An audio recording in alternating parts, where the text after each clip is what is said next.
जीवन में सभी अपने आसपास के चीजों को देखकर प्रभावित होते हैं। कभी कभी बाहरी चीजों का प्रभाव इतना ज्यादा हो जाता है कि लोग हीन भावना से ग्रसित होकर खुद को कम आंकने लगते हैं।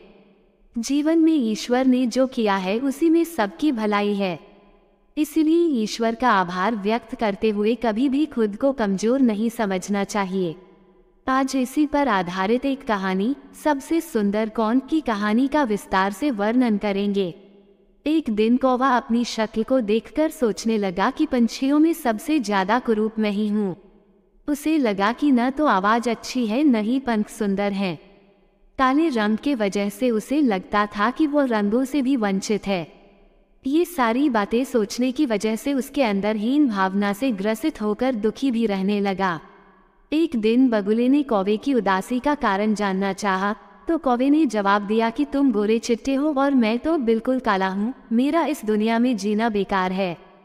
बगुला ने कौवे से कहा कि दोस्त मैं कहाँ सुंदर हूँ, तोते को देखो हरे पंख और लाल चोंच, काश मेरे पास भी ये सब होता।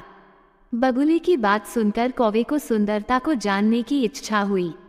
वह तोते के पास पहुंचकर बोला कि तुम इतने सुंदर हो, खुश तो तुम बहुत होते होगे। जवाब में तोते ने कहा कि मैं खुश तो था, लेकिन मोर को देखकर दुखी हो गया क्योंकि वह मुझसे ज्यादा सुंदर है। मोर की खुशी जानने के लिए कौवा उसे जंगल में खोजने लगा, लेकिन उसे एक भी मोर नहीं दिखाई दिया। जंगल वालों से पूछने के बाद पता चला कि मोर को चिड़ियाघर वाले उठाकर ले गए हैं। कौवा मोर की तलाश में चिड़ियाघर पहुंच गया। वहां पर उसने मोर से उसकी सुंदरता पर चर्चा करनी चाहिए, लेकिन मोर उल्टा रोने लगा। उसने कौवे से कहा कि ईश्वर का धन्यवाद करो जो तुम सुंदर नहीं हो, वरना पिंजरे में बंद होते।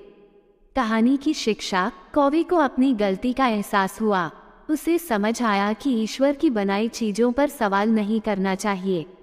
दोस्तों, कहानी कैसी लगी कमेंट करके जरूर बताइए। कहानी पसंद आई हो तो वीडियो को लाइक करें, शेयर करें और चैनल को सब्सक्राइब करें। धन्यवाद।